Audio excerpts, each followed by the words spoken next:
Bonjour et bienvenue dans cette vidéo destinée aux nouveaux employés et stagiaires. Aujourd'hui, nous allons aborder un sujet crucial. La détection et la prévention des mauvais traitements et de la négligence chez les enfants.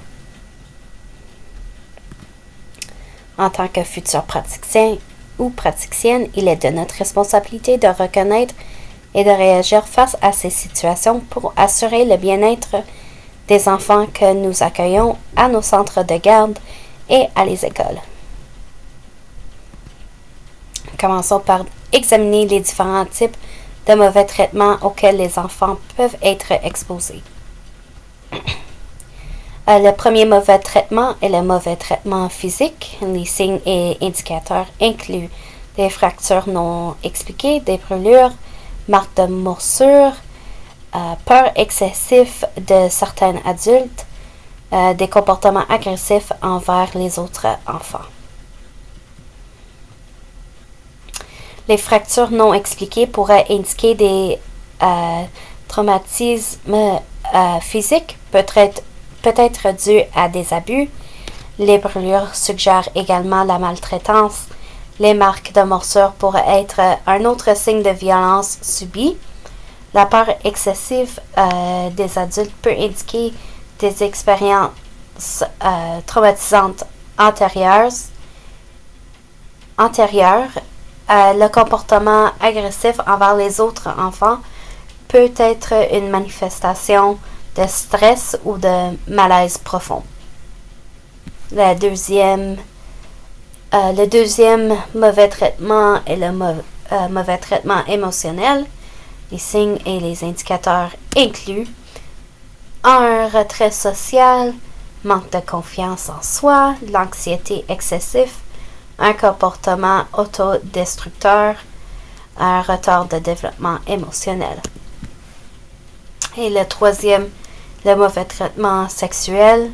Les signes et les indicateurs incluent un comportement sexuel inapproprié pour leur âge, les connaissances sexuelles inappropriées, les blessures génitaux ou anales inexplicables, l'expression de peur ou d'anxiété lorsqu'on parle de certaines personnes.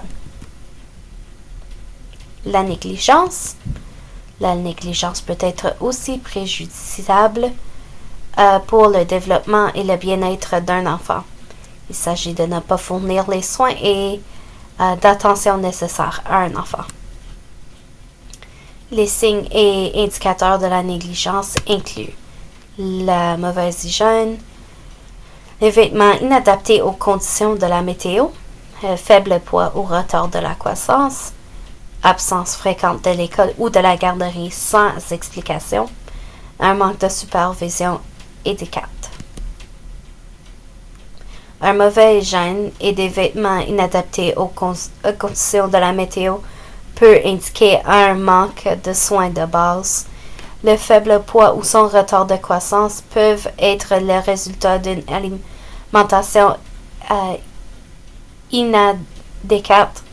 L'absence fréquente de l'école ou de la garderie sans explication peut indiquer un manque d'attention à l'éducation et au bien-être de l'enfant. Le manque de supervision adéquate peut exposer l'enfant à des dangers potentiels physiques ou sociaux. Il est important de reconnaître les facteurs de risque qui peuvent augmenter la probabilité de mauvais traitement ou de négligence chez les enfants. Les facteurs individuels incluent les problèmes de santé mentale des parents, des problèmes toxicomanie, d'alcoolisme, le manque de compétences parentales, le stress familial. Un exemple de ceci serait si un parent souffre de la dépression, il peut avoir du mal à être présent émotionnellement pour son enfant, ce qui peut entraîner un manque de soutien affectif et de stabilité dans la vie de l'enfant. Un facteur familial, isolement social, la pauvreté, la violence domestique, un manque de soutien familial, Les facteurs environnementaux incluent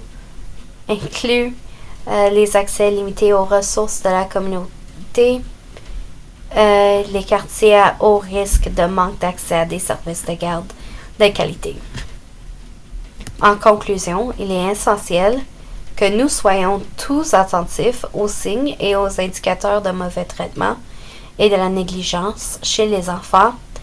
En reconnaissant ces signes et en assignant rapidement, nous pouvons contribuer à assurer un environnement sûr et protecteur pour tous les enfants que nous sont confiés.